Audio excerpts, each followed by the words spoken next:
علی سیدنا محمد العظیم والکرم منبع العلم والحلم والحکم والصلاة والسلام دائما ابدا علیک یا نبی اللہ یا حبیب اللہ یا رسول اللہ صلی اللہ علیہ وسلم۔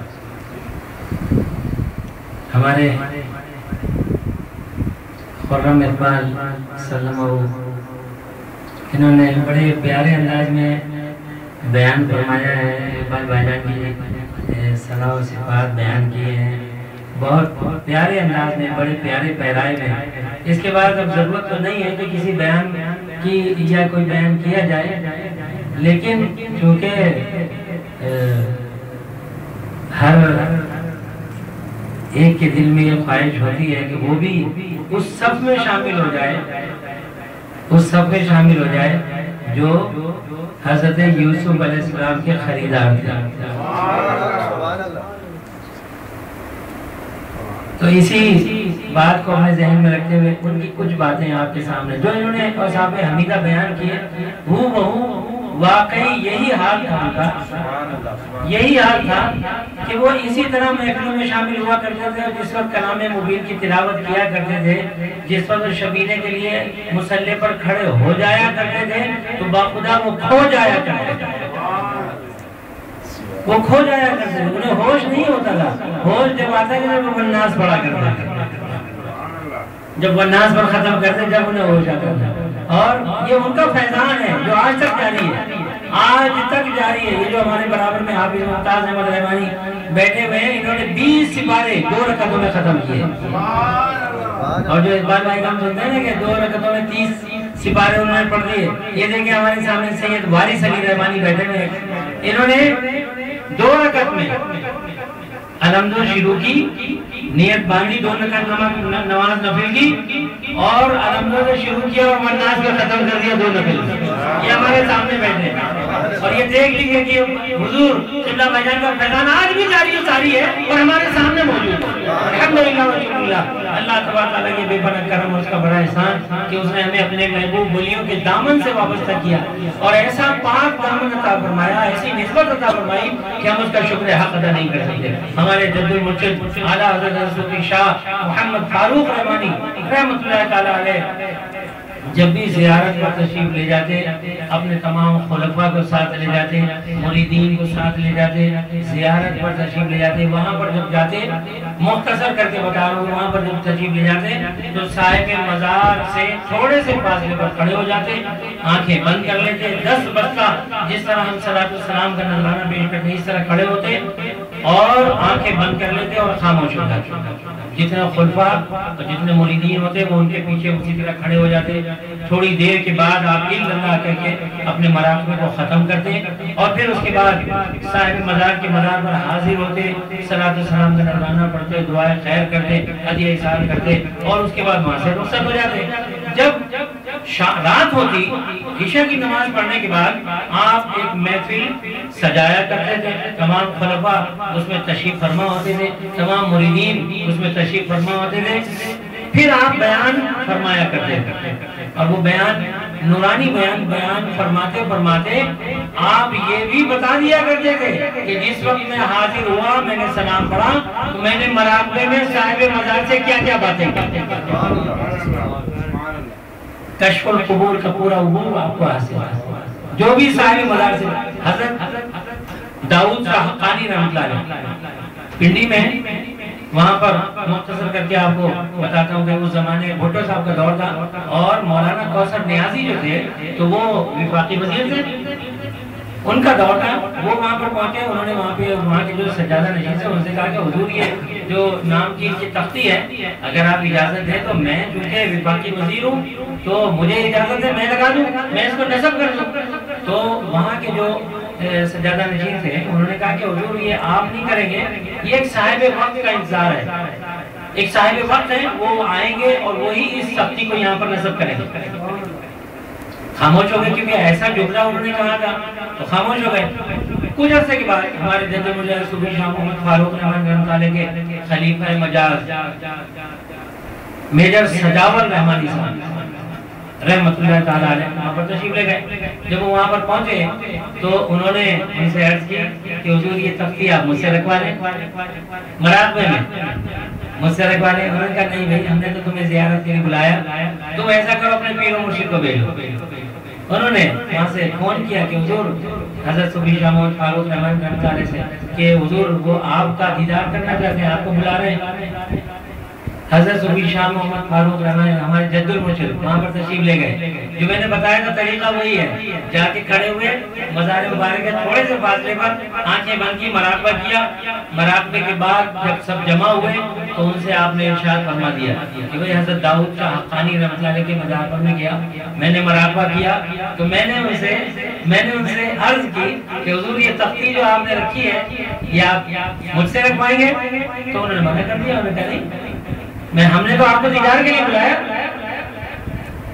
یہ ہم آپ سے نہیں رکھوائیں گے۔ ہاں آپ کے خلیفہ ہیں، ملیر میں رہتے ہیں، قاری ممتاز احمد رحمانی ان کا نام ہے، یہ تختی ہم ان سے رکھوائیں گے۔ تو حضرت صاحب خوش ہو گئے کہ میرے خلیفہ سے رکھوائیں گے۔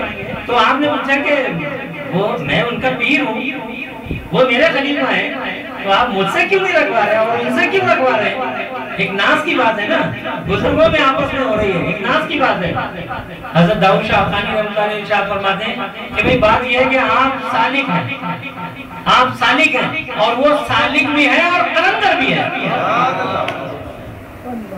تو پھر آپ وہاں سے جب تشریف لائے، یہاں پر آ کے ابا جی کو ملزہ سنایا، یہاں سے ابا جی تشریف لے گئے میجر سجاول صاحب، اور ابھی اس قافلے میں جو شامل تھے ہمارے اوصاف بھائی بھی زندہ ہیں، حیات ہیں، وہ لنگر پکانے والوں کی حیثیت سے یہاں سے تشریف لے گئے تھے، ساتھ میں ابھی موجود ہے اسی گلی میں کونے پہ رہتے ہیں۔ تو یہ یہاں سے سب قافلے کی صورت میں پہنچے۔ جب وہ قافلے کی صورت میں پہنچے تو دور دور گاؤں سے صرف لوگ دیکھنے کے لیے یہ آئے کہ وہ صاحب وقت کون ہے کہ جن کے انتظار میں یہ تختی برسوں سے رکھی ہوئی تھی، اور وہ صاحب وقت ہمارے حضور سیدی رضی آقا مولا رحمت اللہ قاری ممتاز احمد رحمانی رحمت اللہ تعالی علیہ کی شخصیت۔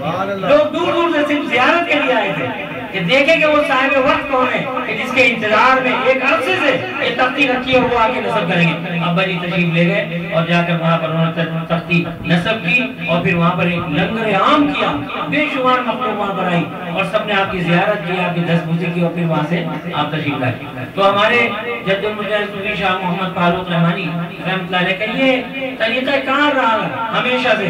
جب آپ لال شہباز قلندر کے مزار پر حاضر ہوئے، وہ بھی آپ کے سامنے ایک واقعہ پورا اسے ایک شعر کی صورت میں ہے، مختصر کر کے بتاتا ہوں کہ آپ جب وہاں پہنچے اور آپ نے وہاں پر مراقبہ کیا، حضور لال شہباز قلندر رحمۃ اللہ علیہ سے عرض کی کہ حضور سب کا سلام قبول فرما لیں، اور میرے خلیفہ قاری ممتاز احمد رحمانی جو ملیر میں ہیں وہ بیماری کی وجہ سے نہیں آ سکے، ان کا بھی سلام قبول فرما لیں۔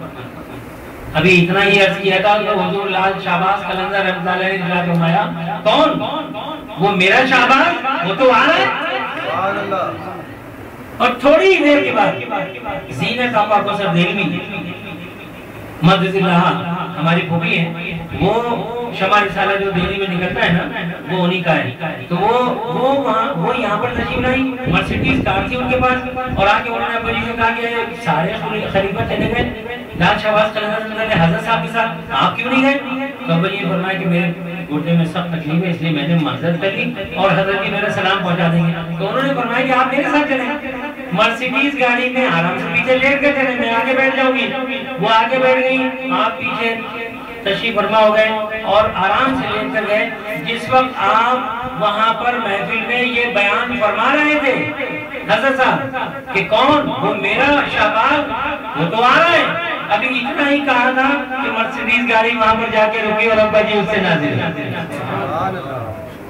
ابا جی باہر تشریف لائے، جیسے ہی اندر گئے تو نعرے تکبیر اللہ اکبر کے نعرے بلند ہو گئے۔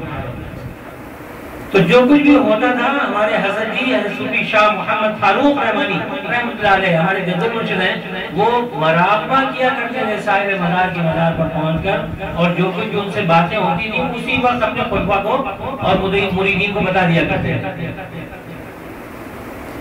اب جو اصل بات بتانا چاہتا ہوں کہ جب وہ ہمارے قبلہ بھائی جان حافظ قاری محمود اقبال رحمانی چشتی نظامی صابری قاری قلندری رحمت اللہ علیہ کا جب وصال ہو گیا اور آپ کو معلوم ہے کہ ایکسیڈنٹ میں آپ کا وصال ہوا، اور ایکسیڈنٹ میں حادثاتی موت جو ہوتی ہے تو وہ شہادت کی موت ہوتی ہے۔ شہادت کے بھی مرتبے ہیں، اگر کوئی دیوار سے گر کے دیوار میں دب کے، اگر دیوار گرے اور دب کے مر جائے تو وہ بھی شہید ہے، اگر پیٹ کے تکلیف میں مبتلا ہو کر مرے تو وہ شہید ہے، جگر کی تکلیف میں مرے تو وہ شہید ہے، دل کی تکلیف میں مرے تو وہ شہید ہے، حادثاتی موت پر ڈوب کر بھی مرے تو وہ شہید ہے۔ اور شہادت کے مرتبے ہیں، شہادت کے یہ درجے ہیں۔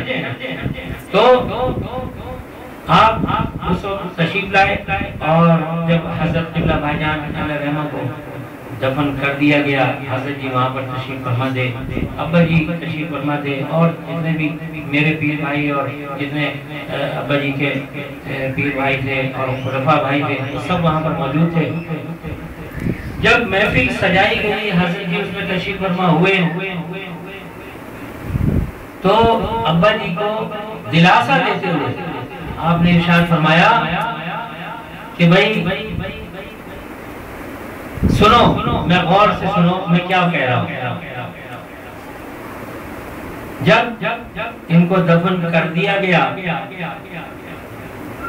اور منکر نکیر قبر میں داخل ہوئے، تو میاں محمود اقبال رحمانی نے یہ ارشاد فرمایا کہ تمہیں معلوم نہیں کہ میں رحمانی ہوں؟ تو منکر نکیر جو حساب کتاب لیتے ہیں، وہ جو آئے ہوئے تھے، انہوں نے کہا حضور ہمیں معلوم ہے کہ آپ رحمانی ہیں، ہم تو آپ کی زیارت کے لیے تشریف لائے ہیں۔ نعرہ تکبیر، نعرہ رسالت، نعرہ غوثیہ، ہم تو آپ کی زیارت کے لیے تشریف لائے ہیں اور ایک خوشخبری سنانے آئے ہیں۔ انہوں نے پوچھا وہ خوشخبری کیا ہے؟ فرمایا کہ اللہ تبارک تعالیٰ نے آپ کو 1000 شہیدوں کا سردار بنایا، آپ کو 1000 شہیدوں کی سرداری عطا فرمائی، اور یہ خبر سنا کر وہ واپس تشریف لے گئے۔ تو ہمارے حضرت جی نے وہ راز بھی پاش کیا کہ حضرت قبلہ بھائی جان حافظ قاری محمود اقبال رحمانی رحمۃ اللہ کا مرتبہ کیا ہے اللہ کی بارگاہ میں۔ تو آپ شہیدوں کے سردار ہیں، شہداء کے سردار ہیں، عاشق رسول ہیں، عاشق اہل بیت ہیں، ثناخوان رسول ہیں، اور قاری قرآن ہیں، حافظ قرآن ہیں، شبیلوں کی جان ہیں، ہمارے بھائی جان ہیں۔ ناز ہم کو ہے کہ بھائی جان آپ ہیں، ناز ہم کو، اور آپ کا مرتبہ کیسے ہم بیان کریں؟ ہم تو سمجھ ہی نہیں سکتے، اگر جد المنشد ہمیں نہ بتاتے تو ہم کیسے سمجھ سکتے تھے اس بات کو؟ تو اللہ تبارک نے بھائی جان کو وہ مرتبہ عطا فرمایا کہ جو ہمارے وہم و گمان پہ بھی نہیں آ سکتا۔ اللہ تبارک ہمیں ان کے نقش قدم پر چلنے کی توفیق عطا فرمائے، اور ان کے فیضان سے تا قیامت اسی طرح فیض جاری و ساری فرمائے، اور لوگ آتے رہے اور فیض پاتے رہے، اور یہ سلسلہ تا قیامت اسی طرح جاری اور ساری رہے۔ اللہ تبارک انہی پاکوں کے طفیل ہم سب پر بھی نظر رحمت فرما دے، اور ہمارا حشر نشر اپنے انہی پاکوں کے ساتھ فرما دے۔ وآخر دعوانا الحمدللہ رب العالمین۔ اب اپنے قلبوں کی طرف متوجہ ہو جائیں، اپنی ظاہری آنکھوں کو بند کر کے دل سے اللہ کو پکاریں۔ جو ہمارے پیشواؤں کا طریقہ کار رہا ہے کہ اس کو یاد کریں، اس کو یاد کریں، اس سے پیار کریں جو آپ سے پیار کر رہا ہے، اور وہ کون ہے؟ وہ ہمارا رب تبارک و تعالیٰ، وہ ہمارا رب تبارک و تعالیٰ، وہ ہمارا رب تبارک، ہمارا خالق بھی وہ، مالک بھی وہ، رازق بھی وہ، ہر چیز اس کے قبضہ قدرت میں ہے۔ ہمیں مرنے کے بعد جس کے سامنے حاضر ہونا ہے، جس کے سامنے حساب کتاب ہونا ہے، تو پھر کیوں نہ ہم اس کا ذکر محبت سے کریں، اور اتنی محبت سے کریں، اتنے پیار سے کریں، اتنے زور سے کریں، اتنے خلوص اور محبت سے کریں کہ اسے ہماری اس ادا پر پیار آ جائے۔ خلوص اور محبت کے ساتھ اپنی ظاہری آنکھوں کو بند کر کے دل سے اللہ کو پکاریں۔ کیا خبر ہماری یہی پکار اللہ کی بارگاہ میں مقبول ہو جائے، اور وہ اسے ہمارے لیے توشہ آخرت بنا دے۔ اول آپ درود شریف تین مرتبہ کلمہ طیبہ پڑھ کر اپنے شیخ کا تصور کرتے ہوئے اللہ کی یاد میں محو ہو جائیں۔ اللہ بس اور باقی حوث، کوئی خاموش